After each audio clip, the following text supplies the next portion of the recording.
Jose Benavidez Sr. on the line. What's going on, Jose? How are you? I'm doing great, man. But first of all, I want to thank, the Fight Stars and also the house camp from Patrick, man. Thank you so much, man. This house here is beautiful. We're back in camp in Rancho Santa Fe. And like I said, I just want to thank Fight Stars for making this happen. You guys got one more month in there or what? Yeah, pretty much. We leave like about a week before the fight, May 21st. So we got like about 4 more weeks, man. Now, is there any concerns of David maybe overtraining? I feel like you guys have been there, 4 months, or is it going to be a total of 4 months? No, man. We've been doing this since he was 2 years old, There's phases, where you got to taper down, you got to maintain, or you push it a little bit more. So I think we've been doing a great job. We're focused and we're just dedicated and disciplined, and we want to come strong, and I think he is going to be strong May 21st. Jose, I wanna congratulate you. Obviously spoke to you this weekend in Dallas, but I want to congratulate you on Rayo's victory. He looked phenomenal. I mean, spectacular fashion. I was speaking to him yesterday at the airport, and phenomenal. What'd you expect going into the fight, and what were your thoughts after? Man, we never underestimate nobody, man. We train hard. The key to success, I believe, is discipline, hard work, and concentration, man. He was in camp for 2 months. I thought he was going to take a little bit more to stop El Bandido Vargas. The plan was to hit the bottom, the stomach, the sides of the body, go to the body a little bit so he could drop the hands and come with something big and top. And that's what happened. It came fast. I didn't know it was going to come that fast. And I was super excited and super happy that that happened on a pay-per-view fight like that. So now with a performance and a win like that, where does Rayo go? Because we were kind of throwing out names, right? And I think I said Linares, and my co-host got upset. Like, why would he fight Linares? So is it, only the top of the division now, or is he still developing? Because this is only, his 12th fight? Yeah, well, a lot of people didn't know, he's been on the down low. He belongs there with everybody at 135, but I just wanted to take my time and learn more and get more experience and sparring and training and all that. I think he's ready to step it up. I always said after this fight, we'll see where we're at, I thought he was going to go a little bit more, maybe 5 rounds, 6 rounds. And I think he's ready, man, to test him and see where we at. I think he's ready to take those big challenges. And we're not afraid to lose that undefeated record, like always with David and everybody that's in my team, Diego Pacheco and all them. We're here to show what we have. We're super dedicated, super focused. And the only way we're going to know is by fighting these elite fighters now. So let me ask you, obviously, with them having Rayo on the card and Isaac Pitbull Cruz, is that a fight that you want, or do you need 1 or 2 other fights before a Pitbull? I think that would be a perfect fight, for us, to test ourselves. And I think that would be another good fight for Pitbull. We fought on the same card, and that's what we're looking to see and see where we were at. Hopefully that fight can happen. I talked to Luis Cubas to see if maybe we can make that fight happen. I saw him over there at the fights. He was with Ugas, and I'm just waiting. We just wait for Haymon. That's his advisor, and we just stay focused and get ready for whoever they put in front of the ring with us. They gave me a date. He's supposed to be fighting July 16, and we're just waiting to see who card is that, and we'll pretty soon I will have a name, so I can let you guys know. But he goes back on July 16. That's amazing, man. Especially him being a PBC fighter. People that aren't with the PBC like to criticize and say that the PBC fighters don't stay active. But if Rayo's got a return date of July, that seems like he's on the right track and definitely active. Well, a lot of people don't understand, the thing is, in boxing, it doesn't matter who you're with, I had the opportunity to be with different people, different promoters. And what happens is that, you can't just win the fight sometimes, man. You got to look impressive in order to go back and fight again, and that's my advice that I will give to all the fighters. You can't win, man. You can't just win.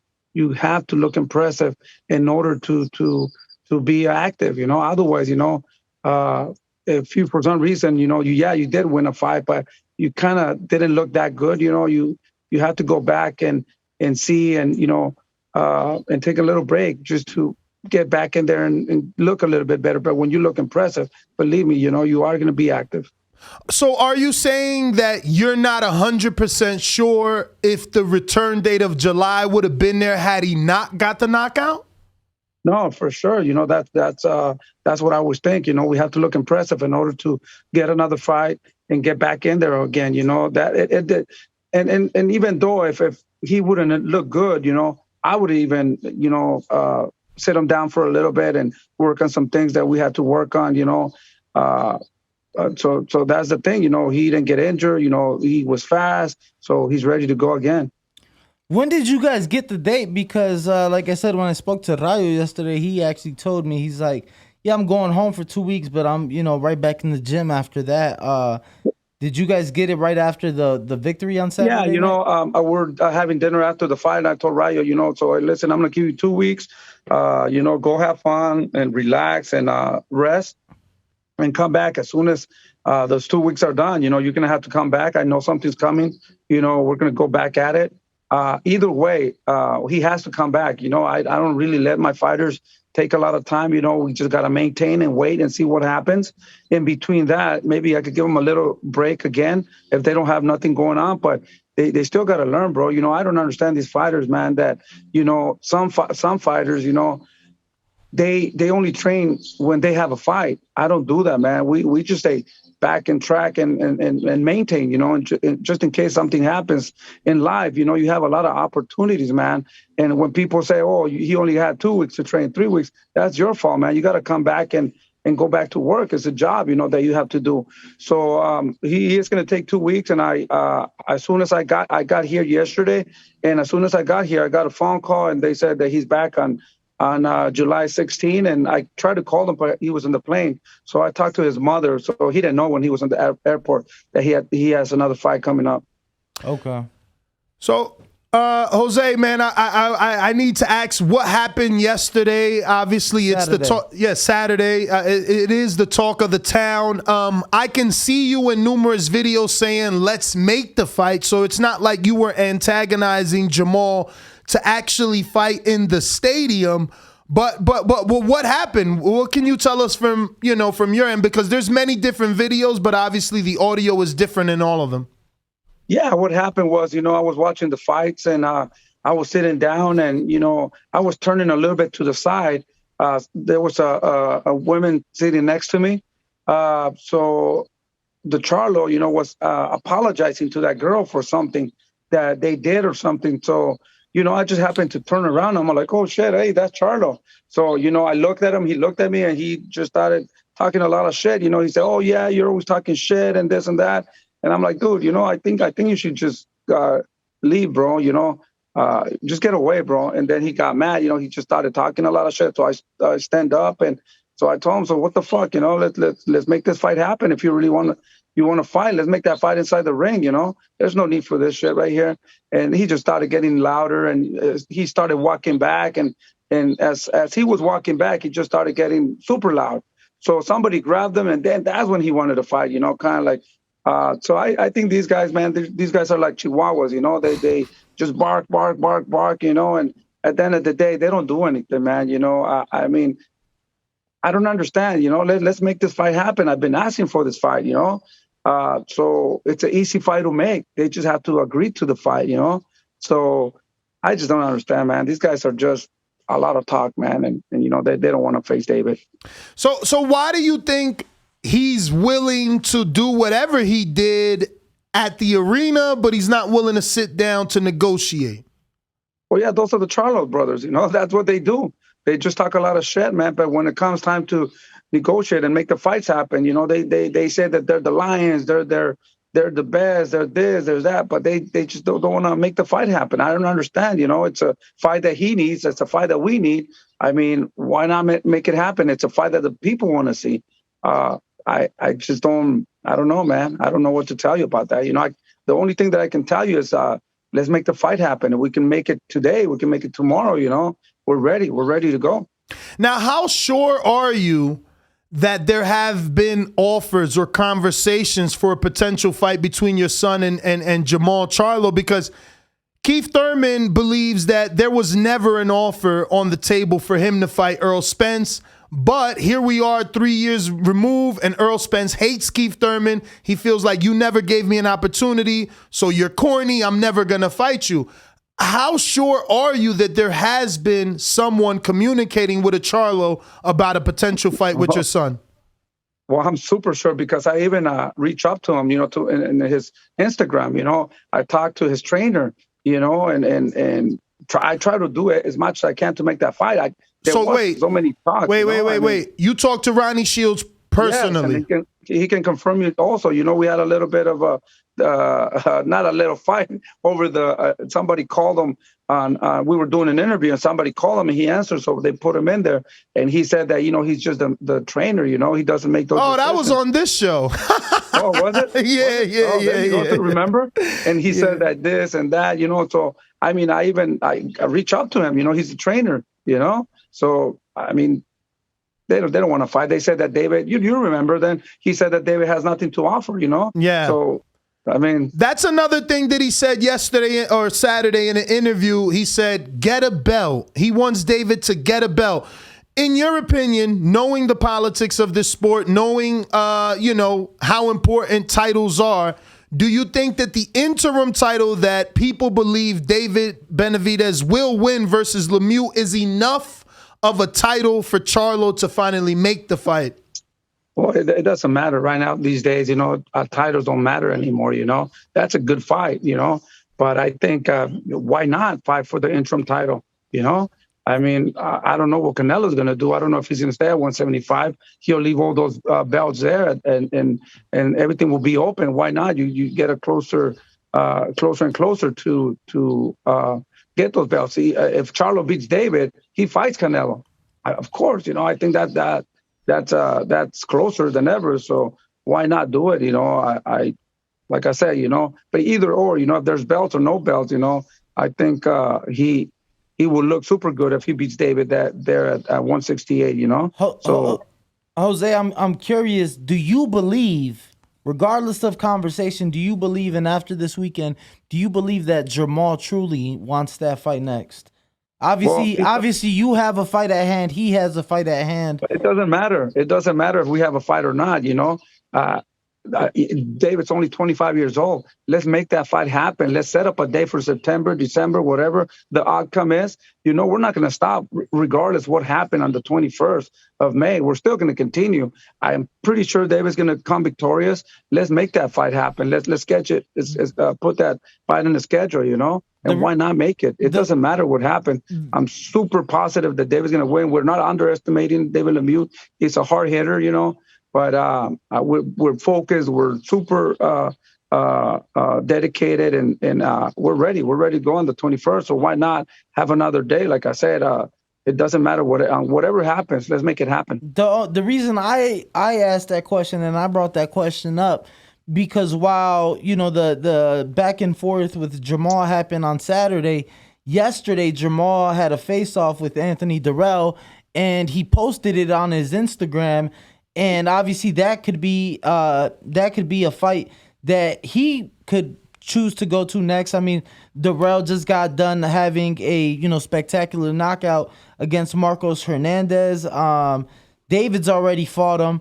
So that's the reason I'm asking if you really felt that he wants that fight next, because if he did, why would he be posting a picture with a face-off with another fighter, Someone that David already beat.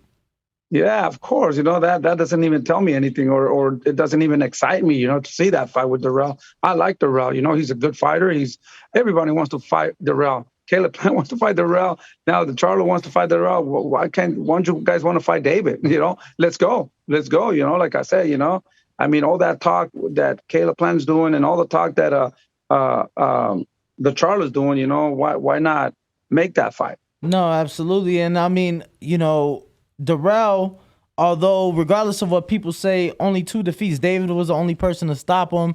His only other defeat was a majority decision loss to Badou Jack. So I just saw that face off and I was like, wow, well, you know, why even face off with Anthony Derrell if you want David Benavidez down the line? So just wanted your thoughts on that. That's all. You know, I just want to say, man, you know, if he really wants to fight that fight, we're ready to go, man. You know, I mean, nobody can make him fight David, you know. He has to agree. We're agree 100%. Let's go. Let's make this fight happen. It's going to be a tough fight for us. I give him all the respect. He's a dangerous fighter. He's a good fighter. And it will be a really tough fight for us, man, to be honest with you. But we're willing to take that risk and fight him.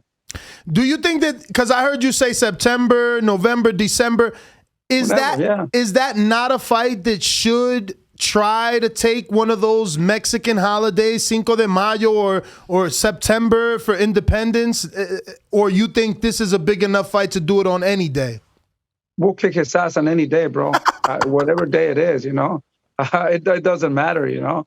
To be honest, well, I'll let him choose the day. That's what I'm saying, you know. What we could do it tomorrow, we can do it whenever, man. Like I say, you know. You're willing to fight him in Houston? We're willing to fight him anywhere. You know, to be honest with you, David had, you know, I want to thank everybody from Houston. They gave a lot of love to David. He was taking a lot of autographs, and everybody showed us a lot of love. And, you know, I don't know if you noticed when they were showing David, they showed him, they booed him. His own people booed him. His own people doesn't even like him in Texas, bro. These guys are cocky, man. These guys are ducks, you know. Nobody likes ducks, you know. So they were cheering David. They were booing these guys in their own backyard, bro. So I would definitely love to come to Texas and kick his ass, you know. So we could definitely make it happen in Texas. Yeah, I think Danny interviewed David Saturday, and David said, I got more fans in Houston than Charlo. Well, in Dallas, yeah. So, you know, being there, what Jose is speaking of, obviously, you know, they put him up on the Jumbotron. The Charlos got booed, but David seemed to get more, a lot more love. Let me tell you, it was night and day. Definitely a lot of cheers, and the crowd was very receptive when David hit that beautiful 60-yard Jumbotron there. So, Jose, I'm curious. I did speak to David after, you know, the fight on Saturday. And I'm curious to see, what is it that he told you after the incident took place? What was that conversation like with your son? No, man, to me, it's just a joke, man. You know, these guys, I know, you know, man, you know, I'm not there to look for any trouble. I just went there to have fun and enjoy the fights and, you know, and fight Rayo there. You know, I didn't even expect to see the Charlo brothers in there, you know. So I told David, you know, these guys are just a lot of talk, you know. They bark, but they don't do anything. So it didn't even concern me, man. It didn't even get me mad or nothing like that, you know. I mean, that's what they do, man, you know. To be honest with you, it didn't even concern me. It didn't, you know, nothing special, nothing. I didn't worry about nothing. So I was talking to David, and David was a little bit, you know, David, of course, he wants to beat him up, you know. But, you know, nothing big. Now, obviously, May 21st, task at hand, David Lemieux in front of you. You know, just talk to us. To me, David Lemieux is one of the most experienced fighters that, you know, you guys have faced. He's been pro, you know, for 15 years now, has been in there with the best of them. What can we expect May 21st in Phoenix? Well, like I said, you know, we've been watching a lot of videos. We know who David Lemieux is. You know, he fought Triple G. And we're watching a lot of videos. We're not underestimating David Lemieux. He's a good fighter, you know, and I want to thank him for giving us the opportunity, you know, to step in, you know, and fight David. Not like these other ducks, you know, like the Charlos and all them people, you know. I have a lot of respect for him. Jose, I gotta ask. You keep saying Charlos with an S. Do you not respect Jermell, who's unified and is fighting Castano? We want to kick their ass, both of them. If we could do the fight with David Benavidez and Jose Benavidez Jr., that would be a great fight, man. Hopefully we could do it in the same card. You know, I'll fight both of them with both of my sons. So you're saying Jose, you're saying Junior fight Jermell, And then David could fight the other one. Yeah, that would be big. That would be big. Yeah, I don't know how people will receive Junior getting a shot at all the belts, though. I mean, we can fight with no belts, just a 2-minute. Tell him to fight like a 2 minute. Put the belts on the side. Let's make that fight happen. You don't care about the belts. No, but I mean, obviously, he wouldn't take that because he's gonna want to defend his titles, and he's gonna want. If he wants to put his belt, we don't have to make. It could just be not for the titles, Let's make this happen, I mean, that would be another great fight, I just don't like him, Where would you like to have that fight at? If David fought Jamal, we'll have it in the backyard, brother. We'll have it there in Texas. It would be a great place to do it, Anywhere. All right, I got some questions from the people before we let you go. From San Antonio, Young Tigre says, why won't Plant and his team step up to the plate and fight you guys? Exactly. That's what I'm saying. If they're listening, they're going to see this interview. I mean, reach out to me. Let's make it happen. These are the fights that we want to make, I mean, Caleb Plant's a good fighter. He showed a lot when he fought Canelo. So, I mean, that's another top fight, man. He has good legs, good IQ, But these guys, man, I don't know what's going on with all these guys. They say they want to fight the best when they're interview. But at the end of the day, they don't want to fight nobody. They're trying to look for what's his name? Anthony Derrell. Yeah, everybody wants to fight Anthony Derrell. Why not fight David? Let's make it happen, bro. Let's do it. We're ready. We're ready to go. We got Rue in a 504 that says, anything interesting happened Saturday night? Not much, The only interesting thing that happened that Rayo knocked this guy out right away in the first round. I wasn't expecting that. I thought it was going to go 5-6 rounds. But I'll take that, So we got Compton, Dual Ingram that says, can Rayo handle a big fight with Ryan being the B side and not on neutral turf? So meaning, how would Rayo do if he went in a fight versus Ryan Garcia? He is the B side and it won't be on Rayo's hometown turf. At the end of the day, man, we don't care about bells. We don't care about B side or whatever, A side and all that, man. We're ready to go and take the opportunities and fight anybody, any place. And we would love that fight to happen with Ryan Garcia. I've got a lot of respect for Ryan Garcia. He's a good fighter, a very smart fighter, a very strong fighter. And like I said, too, he's a very dangerous fighter. He hits hard, but we would love to take our chances and risk fighting them. We would love that fight to be made. I got Coach Myers in Connecticut that says, what do you think about a fight with Demetrius Andrade at 168 pounds? He's now a free agent after his fight with Parker. And what's going on with your other son, Jose? Yeah, Demetrius Andrade, he's a very dangerous fighter.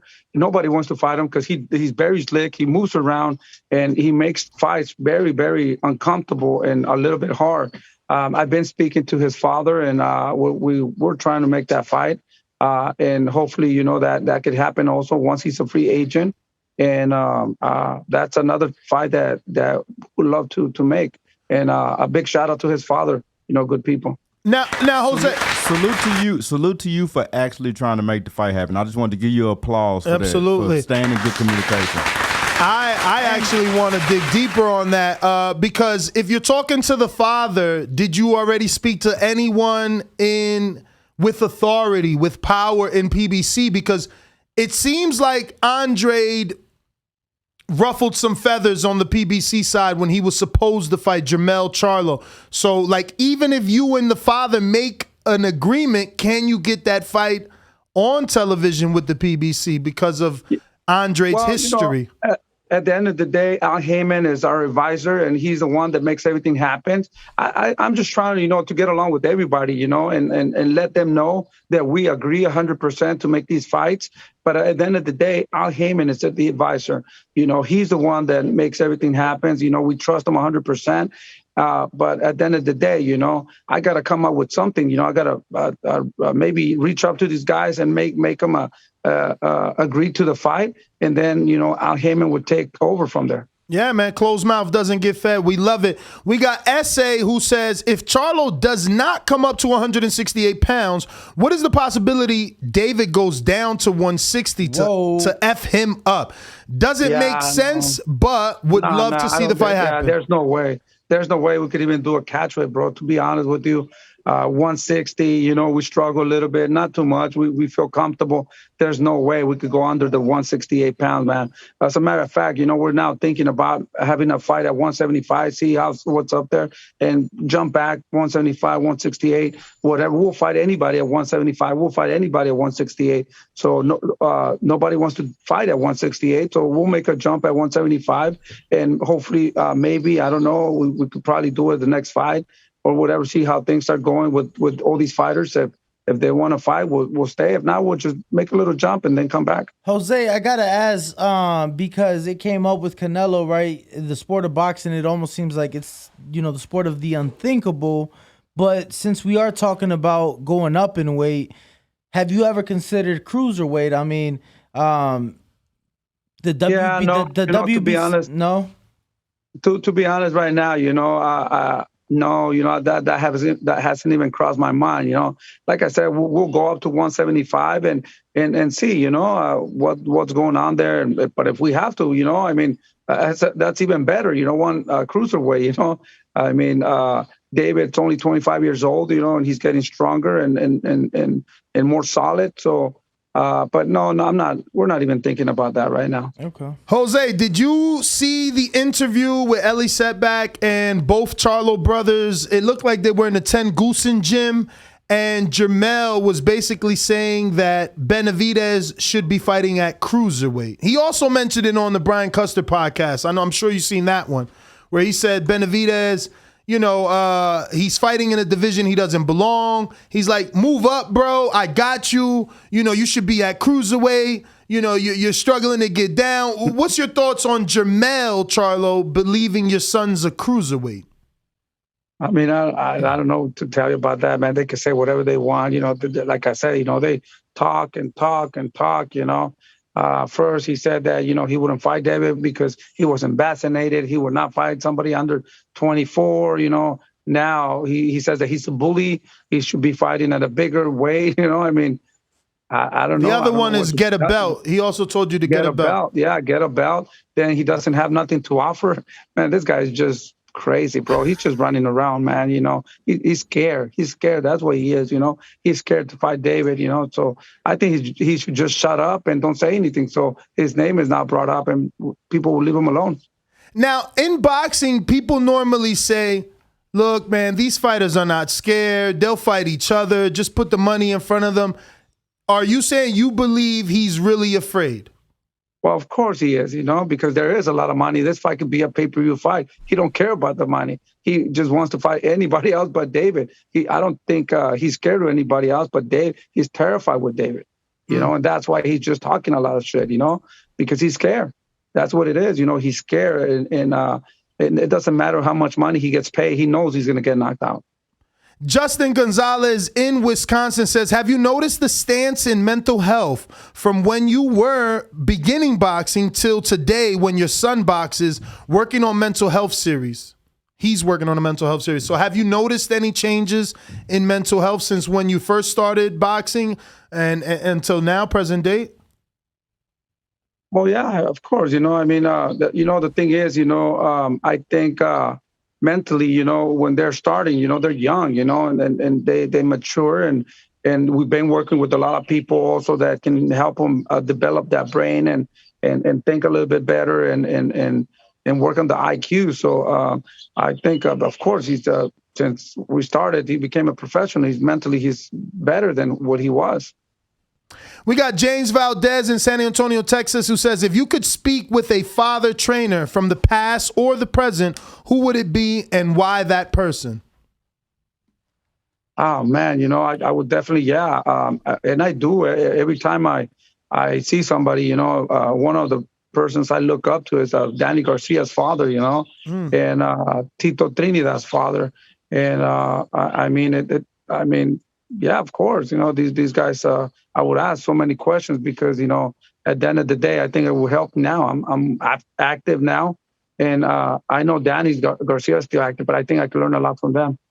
What is it specifically about Angel Garcia that you look up to or admire? Because I feel like he got a lot of slack coming up. You know, people didn't really like how he spoke and, some of his training methods. He was known for not bringing in tough sparring for Danny. Well, I mean, whatever he did, he did a good job. Whatever there is, you know how many calls I get from people that they're not even trainers or they don't even know nothing about boxing. They tell me what to do, and they even get mad. In this world of boxing, sometimes I try to stay nice, relax, and calm. But there's so many things, man, that get to you. And I think they kind of the people created a kind of like a monster, a little bit. I try not to say anything sometimes, but it just gets me mad sometimes, and I try not to do that. So whatever he did, I respect, and he did well, and I congratulate him to get what he did, and they're still active. So, my respects to what they've been doing. Is not easy. It's hard like anything else in life. Jay Miller says, good morning, Mr. Benavidez. I'm a big Benavidez fan, but it seems like it's hard for David to make 168, and he's still calling out a 160-pound fighter. Where's the smoke for the guys at 175? I think Bivol, Beterbiev, Zurdo are more competitive fights. Yeah, we're not calling nobody at 168, bro. If he listens very well, we don't call nobody, man. We want to fight the people that want to fight, man. We respect everybody, man. If nobody's calling us, we don't. We don't even say anything about these people. But we're not calling no 160s, man. We're willing to go to 175 and fight Zurdo Ramirez, fight Bivol, whoever's there. Like I said, we got to prove ourselves. We have a lot to prove. We're not better than nobody, but we believe in what we do and our abilities to beat anybody at this point. So why not? You got to think like that when you're a fighter, that you can beat anybody. Otherwise, just quit and retire. We got James Benitez in Huntsville, Alabama that says, I got both of your sons beating both of the Charlos, especially if Jose's leg is healthy. Was there any talks with Danny Garcia versus Jose Benavidez Jr.? I thought that was a rumor one time. Yeah, we got some big news maybe like in a couple of days. He just finished a movie like about 2 weeks ago. And he just also had a new little girl. I have another granddaughter. So he didn't really spend a lot of time with the first granddaughter. So now he's spending a little bit of time. But I've been talking with our promotion company the whole week, and we're very close to closing a deal. And it's going to be a really, really good fight. Nice. Well, I think those are all the questions from our audience and from us. So we want to thank you, obviously, for coming on. Thank you, obviously, for coming on right after the fight. And we appreciate you, Jose. Yeah, once again, man, I really want to give a big shout out. Thank you so much to Patrick, Fight Stars, for letting us stay here at the camp house in Las Colinas, Rancho Santa Fe. Thank you. All right. Thank you, thank Jose. you. Thank you, brother. There you have it, ladies and gentlemen. Jose Benavidez Sr. giving us an update on Team Benavidez. For the video, feel free to hit the like, subscribe, and share. As always, if you want to support us to the next level, head over to the patreon.com/ThaBoxingVoice. We have tons of exclusive from Border Wars, from title, betting shows. The list goes on and on and on. But in addition to that, if you guys have questions for fighters, trainers, and promoters, this is where you can submit them. We will run out, get these questions answered, and put it back on the show just for you guys. Appreciate it. Peace.